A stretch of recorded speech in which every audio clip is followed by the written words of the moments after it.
بسم اللہ الرحمن الرحیم۔ اللہ کے نام سے شروع کرتا ہوں جو دلوں کے راز خوب جانتا ہے۔ آپ سب پر سلامتی ہو۔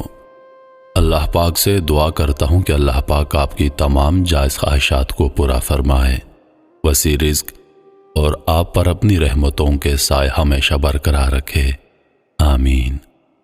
مشہور تابعی حضرت عروہ بن زبیر رحمۃ اللہ علیہ مصائب اور تکالیف پر بہت صبر کرنے والے تھے، صبر و استقامت کے پیکر تھے۔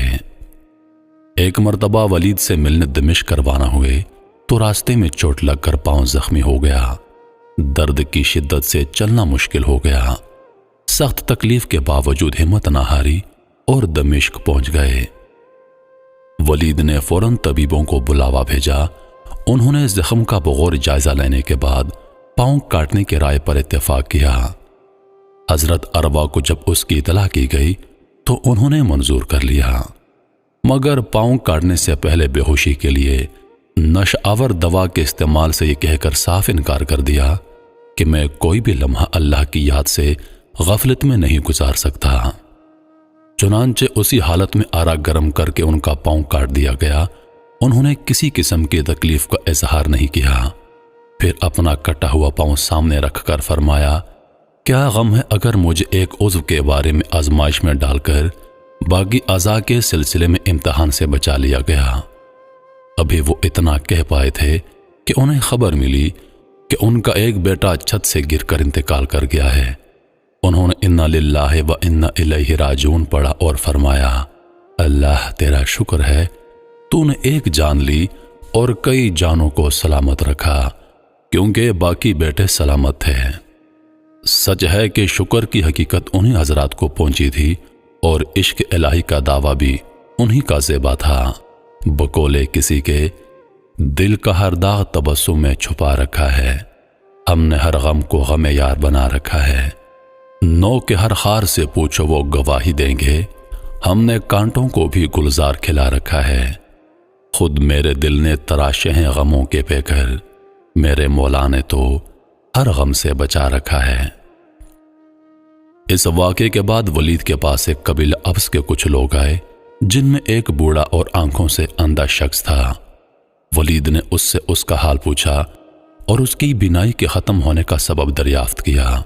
بوڑھا بتانے لگا، میں اپنے اہل و عیال اور تمام مال و اسباب کے لیے قافلے کے لیے سفر میں نکلا۔ پورے قافلے میں سے شاید ہی کسی کے پاس اتنا مال نہ ہو جتنا میرے پاس تھا۔ ہم نے ایک پہاڑ کے دامن میں رات گزارنے کے لیے پڑاؤ ڈالا۔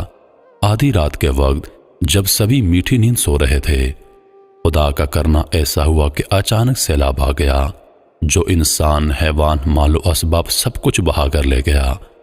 میرے اہل و عیال، بیوی بچے اور مال و اسباب میں سے سوائے ایک اونٹ اور میرے چھوٹے بچے کے علاوہ کچھ نہ بچا۔ میں ابھی اس ناگہانی آفت سے سنبھلنے بھی نہ پایا تھا کہ میرا اونٹ بھاگ گیا۔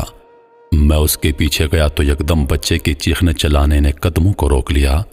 الٹے پاؤں واپس بچے کے پاس آیا تو کیا دیکھتا ہوں کہ ایک بھیڑیے نے میرے معصوم لخت جگر کو اپنے خونی جبڑوں میں دبوچا ہوا ہے اور وہ معصوم اس کے بے رحم جبڑوں میں زندگی کی بازی ہار چکا ہے۔ یہ دلخراش منظر دیکھنے کے بعد میں پھر اس اونٹ کے پیچھے بھاگا۔ جب اس کے قریب پہنچا تو اس نے مجھے دولتی دے ماری، جس کی وجہ سے میری بینائی چلی گئی۔ اسی طرح میں مال و عیال کے ساتھ ساتھ آنکھوں سے بھی اندھا ہو گیا۔